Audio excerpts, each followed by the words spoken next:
साल था 1849। पंजाब की धरती पर धूल उड़ रही थी और लाहौर के शाही महलों में एक ऐसा फैसला लिखा जा रहा था जो आने वाले सदियों तक भारत के इतिहास का सबसे बड़ा जख्म बन जाएगा। एक चमकता हुआ पत्थर जिसे दुनिया कोहिनूर के नाम से जानती है। उस दिन सिर्फ एक हीरा नहीं था, वो भारत की शान था, साम्राज्यों की ताकत था और हजारों सालों की विरासत का प्रतीक था। लेकिन उस दिन ब्रिटिश ईस्ट इंडिया कंपनी की ठंडी निगाहें उसी कोहिनूर पर टिकी हुई थीं। इतिहास के पन्नों में दर्ज है कि कोहिनूर की कहानी किसी साधारण खजाने की कहानी नहीं थी। उसकी चमक के पीछे छिपा था खून, विश्वासघात, युद्ध और साम्राज्यों का पतन। कहा जाता है कि कोहिनूर पहली बार भारत की धरती पर हजारों साल पहले मिला था। दक्षिण भारत की गोलकुंडा खदानें, जहां अंधेरी सुरंगों के भीतर मजदूर मौत से लड़ते हुए हीरे निकालते थे, और उन्हीं पत्थरों में एक पत्थर ऐसा था जिसकी चमक सूरज को भी मात दे रही थी। धीरे धीरे उस हीरे की खबर राजाओं तक पहुंची। सल्तनतें बदलीं, तख्त बदले, लेकिन कोहिनूर हमेशा सत्ता के सबसे करीब रहा। दिल्ली सल्तनत, मुगल साम्राज्य, फारस के बादशाह, अफगान शासक, हर कोई उस हीरे को अपने ताज में सजाना चाहता था। लेकिन कोहिनूर जहां भी गया अपने साथ तबाही लेकर गया। जब मुगल साम्राज्य अपने चरम पर था, तब शाहजहां ने उसे अपने मशहूर मयूर सिंहासन में जड़वा दिया। सोने से बना वो सिंहासन जिस पर बैठकर बादशाह खुद को दुनिया का मालिक समझता था। लेकिन फिर साल 1739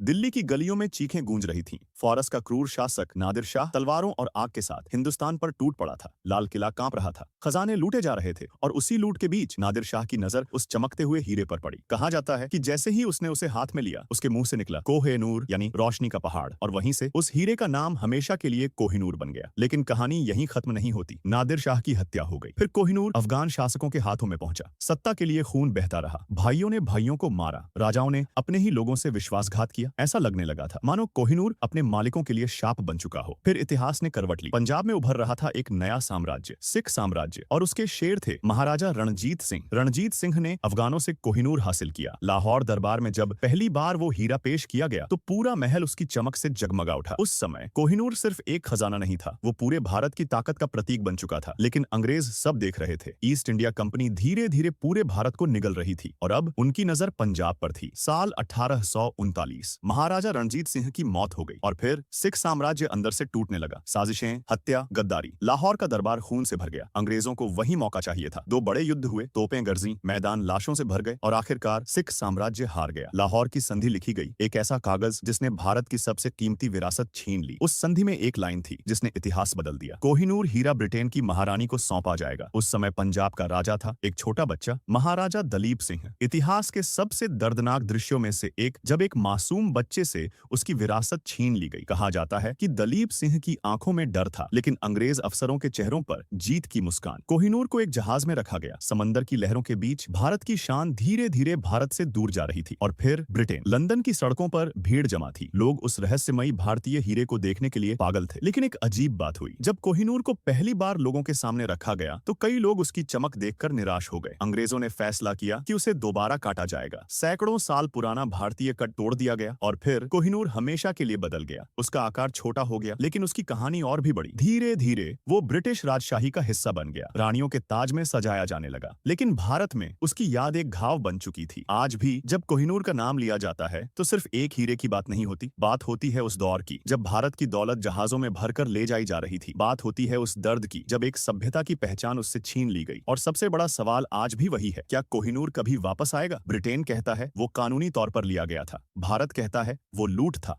लेकिन इतिहास आज भी उस चमकते हुए पत्थर में छिपे दर्द को याद रखता है। लंदन के शाही ताज में जरा कोहिनूर आज भी दुनिया को चमक दिखाई देता है, लेकिन भारत के लिए वो चमक नहीं, एक अधूरी कहानी है।